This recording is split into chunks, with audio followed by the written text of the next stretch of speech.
Hello friends! Mayambu Request Education Channel gi maigidagi tara noksari.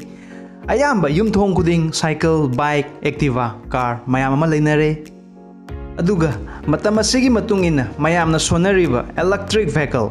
Lakadoriba electric vehicle asi phabra natraga fatabra. Two-wheeler, four-wheeler gi price na kaya piba. Amadi mayamna lambi sorokta gari machu kayamu uri. Adubu aikoina gari da seasonariba tire ase black oiriba karigino. Otopa color karigi udrino. Malay masida lairiba tire company mayam asina karigi black haktang semino otopa color semba yadabra. Pumnamak ngasigi video sida fangbigani maramaduna video si haubadagi loiba faubutang yingbiu. Another viewers of the please channel so subscribe to be on the all bell button to click to be maram dai hakna another video about to buting side device na fangbigani. Number 1 electric vehicle. Modern technology gi matam asida isana tawriba business asi karam kanda up oigani natraga down oigani haibasi isana idea lobi hodragadi khudong thibu oibe yai matam amada mobile network number 1 leiramba Aircel ikhang khangodana hojikti mutkhre ahenba Aircel gi information khangbining ba leiragadi description da link oina fangbigani RT channel dagi RT channel asi samaki atopa YouTube channel amani. Vehicle pollution na environment asi asuki matik motle sor hon bada fataba gas mayam asina haksang da asuki matik sokhalli hanagi ahal laman singdi sahi cham hena punsiba ngaktani hojiki matam dadi sahi humbu faubada wana hingnare mioi bai khoina awaba mayok nariba asi karigumba electric vehicle asi oirabadi karam tauba environment da India government gi Ministry of Road Transport Minister Nitin Gadkari na lauthokre madudi 2030 fawbagi manungda petrol diesel gi gari India da ama fawba lehelaroi haina electric vehicle ngakta oina leirani haina Prime Minister Modi na fawba sida full support tawri vehicle da GST 28% tax lauramba du hojikti 5% khakta tax laure USA amadi China gi youngster mayam amadi electric vehicle asida yam kana focus tawri future business ni haina iramda masi youngster su asida focus tawbiu kana da viral video ni sa chaba sigumba time pass ki thabak asi tawbiganu adugi mahutta iramda masi damak future da kari tawba yai haibadu mayam khanbiu hojigi sana paibiriba mobile adu isagi khulai ni YouTube amadi Google dagi su makal kaya mai khoina search tawraga idea amadi information kaya malawba yai ai hakna panjariba wafam asida yaningba yawbiragadi comments ta thambiramu electric vehicle asigi kanaba madudi low cost oiba toina repairing tawdrasu yaba gas refilling oil hapa oil sinba mathau tadre pollution farani iramda masida petrol diesel gi kuina line da lep adu lep laroi yumda mobile charge tawba tawna two wheeler su charge tawba yai gari mai chakpa hantharani noise pollution farani city da lairiba maruaina ahal laman singda gari gi makhol asina tumba yadaba du farani gari thauraga nongmage sel taliba miyoisu profit hena talagani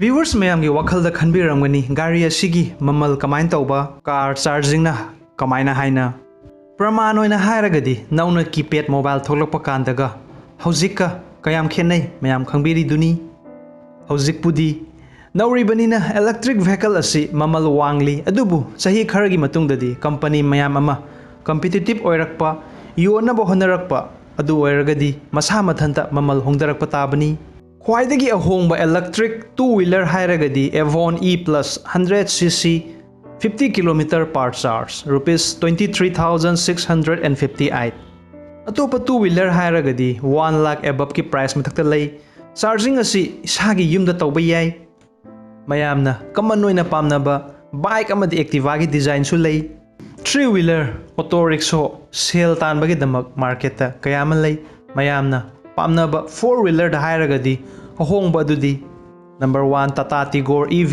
rupees 10.85 lakh number 2 Mahindra E Verito rupees 10.15 lakh number 3 Tata Nexon EV rupees 13.99 lakh number 4 MG ZS EV rupees 20.99 lakh Number 5 Hyundai Kona electric SUV rupees 23.83 lakh.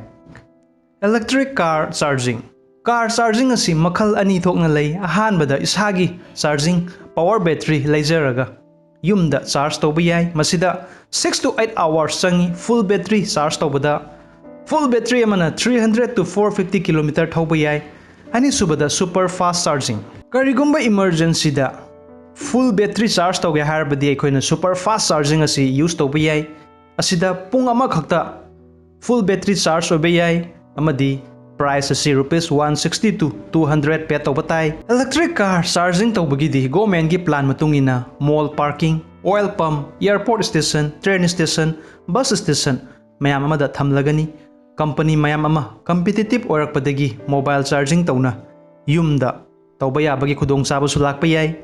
Two-wheeler amadi four-wheeler pumnamak atopa countries tagi petrol gidamak crude oil laudragadi India government su money save kaya mo oiragani.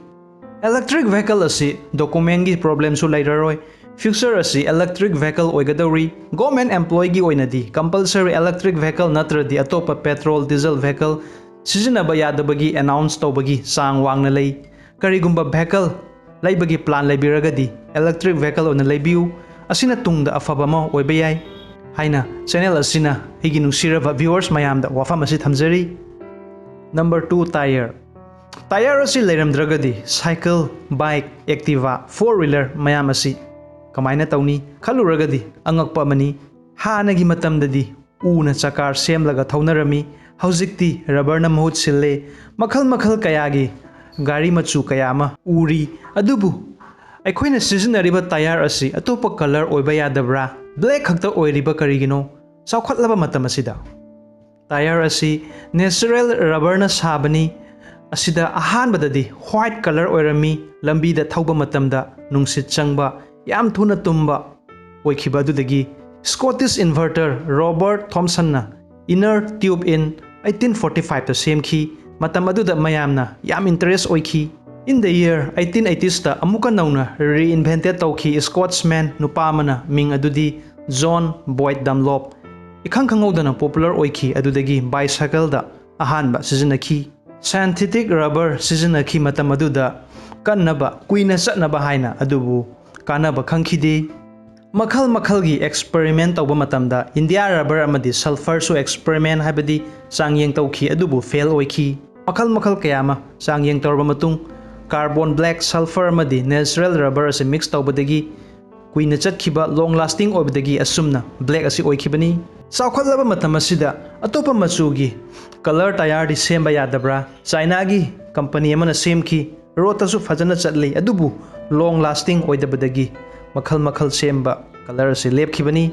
In worldwide pumbada sahi amada 250 million anauba tire sahi khudingi puthoi. India da fangba top tire companies kharaming adudi number 1 MRF tire, number 2 Apollo, number 3 Seat, number 4 Michelin, number 5 JK tires, number 6 Bridgestone, number 7 Goodyear, number 8 Falcon tire mayamasini. Interesting topic asigi matangda aigi nungsiraba viewers mayamna comments ta wahi kar thambiramagadi suki matik video semjari bayakta su nuaijagani.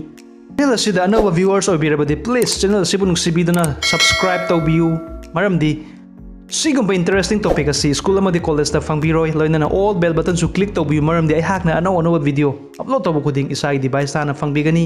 Video se like tawbiramu share tawbiu amadi hojik screen da ubiriba video mayam asisu mayamna suksoi soitana yengbiu yam interesting oba topic ngaktani. Thank you so much, have a great day, I love you all, bye bye.